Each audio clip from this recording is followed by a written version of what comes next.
యాక్చువల్గా last year Apple manufacturing, Apple assemblage దాదాపు $22 billion worth Apple production ఇండియాలో జరిగిందనమాట. మనకు సంబంధించి యాపిల్ ప్లాంట్స్ కొన్ని, అంటే Apple phone assemblage plants Foxconn వాళ్ళు ఒకటి రన్ చేస్తున్నారు, టాటా వాళ్ళు 2 రన్ చేస్తున్నారనమాట. ఇంకా ఇవి పెంచబోతున్నట్లు టిమ్ కుక్ చెప్పుకొచ్చారనమాట. సో ఇప్పుడు డొనాల్డ్ ట్రంప్ ఇండియా పైన వ్యాఖ్యలు చేశారు. ఇండియా చాలా టారిఫ్లు వేస్తుంది కదా. అసలు విషయం ఏంటంటే ఇండియాకి అమెరికాకి మధ్య ప్రాపర్ ట్రేడ్ డీల్ ఇంకా కుదరలేదు, ఫైనలైజేషన్ స్టేజ్లో ఉంది.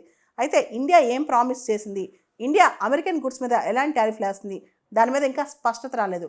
అయితే డొనాల్డ్ ట్రంప్ ఇండియాని కవ్వించే దిశగా, అంటే టారిఫ్స్ విషయంలో డొనాల్డ్ ట్రంప్తో ఎవరూ రాజీ పడలేరు, ఎవరు ఆయనతో వాదించలేరు అనమాట.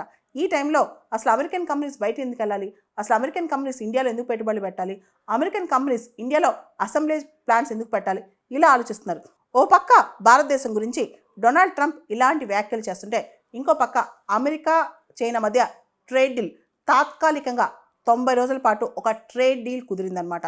దీనిలో ఇరుపక్షాలు సబ్స్టాన్షియల్గా టారిఫ్స్ తగ్గించేసుకున్నారు.